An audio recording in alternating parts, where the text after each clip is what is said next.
Budget Day here in South Africa, a very important date on the calendar. It really is, where we get to find out what happens with our finances. So we have got lots of the ministers arriving. In fact, all of them. There's a cabinet meeting before the finance minister takes to the podium at 2:00, and this will be happening in the Good Hope chamber here at the parliamentary precinct, where he's going to be delivering our national budget. It's the first time that Minister Enoch Godongwana is going to be delivering a budget speech, and under very tough conditions takes over from former Minister Tito Mboweni. And as we know, former Minister Tito Mboweni was very much so a business-focused minister. Will be interesting to see what happens on the side of our Minister Enoch Godongwana and the stance that he takes. But he has a very, very difficult job. There's Minister Lindiwe Zulu arriving there for the cabinet meeting, as well as many others that we saw before, as well as the president, if you've just tuned in. He did, in fact, arrive a couple of minutes ago.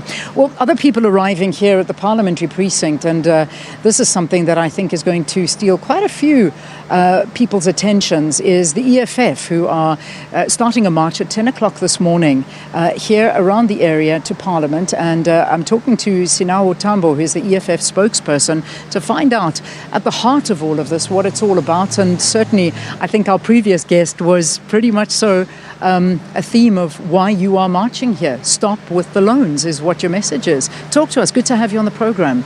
No, absolutely. So the EFF is basically saying that we want an end to the parasitic loans from the International Monetary Fund and the World Bank, because in our understanding, these loans perpetuate our dependency on the West, but primarily they come with conditionalities. And these conditionalities basically entrench the liberalization of our economy, continue to make us an extractive state which does not have any productive or manufacturing capacity, but also they push the narrative that we must invest ourselves and have faith in foreign direct investment for economic growth. So we are marching today against these loans because they keep us dependent. Recently, we got 11.4 billion loan from the World Bank, which is on top of various loans that we've already received from the IMF, a $4.3 billion loan we received in 2020 as well. Yeah. So this is a debt trap, basically, for South Africans, which the people who are currently in government are not going to have a responsibility for. So we're saying these loans must come to an end, and we must disabuse ourselves from trying to service loans we have with these institutions with more loans, because that's not sustainable. Yeah.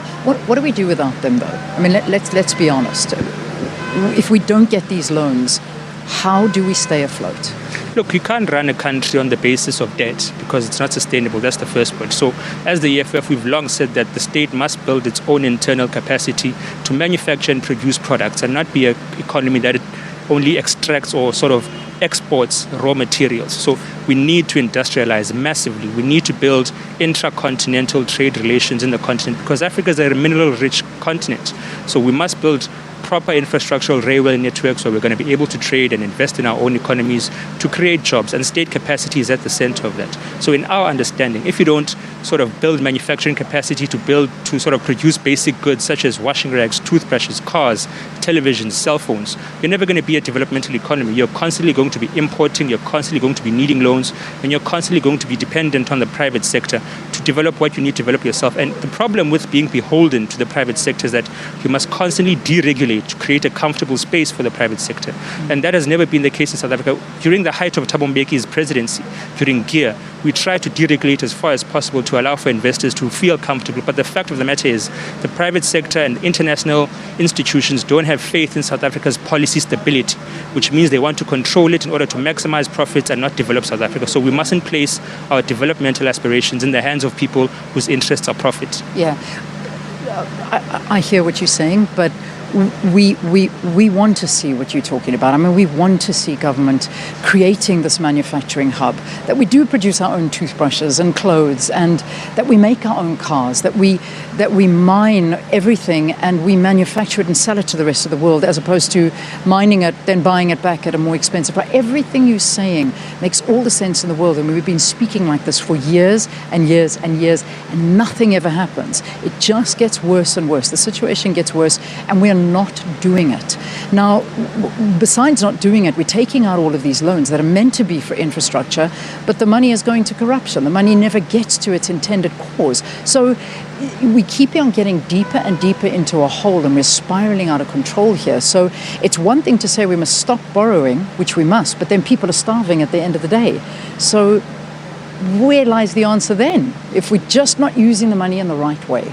Look, I think the answer lies in exactly what you're saying. You're correct. All of these loans seem to go to corruption activities. They go to commission, the commissions of these loans go to institutions that facilitate them as well.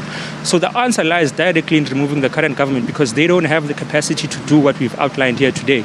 They don't have the appetite to industrialize. They don't have the appetite to build a self-sustaining state. So we must be able to understand that the ANC has lost its imagination, it's lost its trajectory. It no longer represents the ideals of the people which it represented before the democratic dispensation in 1994.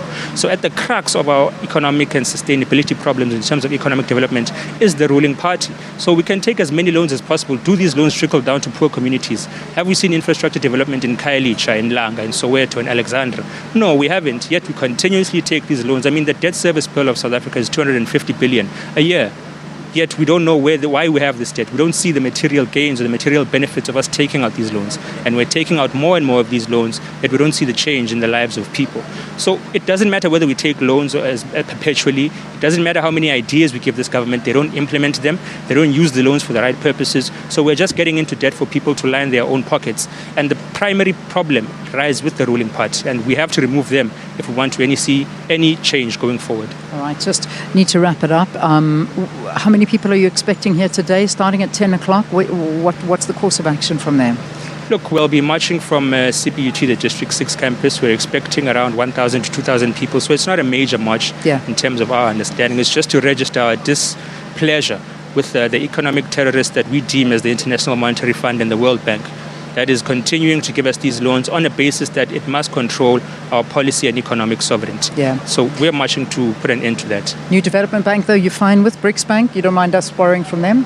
Look, the BRICS Bank ideally should be an ideal ally in terms of our developmental objectives. All the nations that are in BRICS have a history of colonialism. They have a history of deliberate underdevelopment. So mutual cooperation within nations that are trying to develop outside of the scope of global Western capitalist institutions should be our allies. But of course, this country has long abandoned its relationship with BRICS. So we don't have a meaningful interaction with nations within the BRICS compact anymore. I don't think we ever have, actually, because Jacob Zuma was doing it to posture as a progressive during the end of his tenure. But ideally, BRICS should be a proper ally in terms of our developmental objectives. And we hope that we'll invest in that going forward. All right, we'll leave it there. Thanks so much for talking to us. Hope it's a good day for all of us here in South Africa. But getting the point across there, so now Tambo, EFF spokesperson, talking about their march against all these loans that South Africa keeps on taking and being dominated by what the World Bank and the IMF want to see South Africa develop and not what we actually are developing.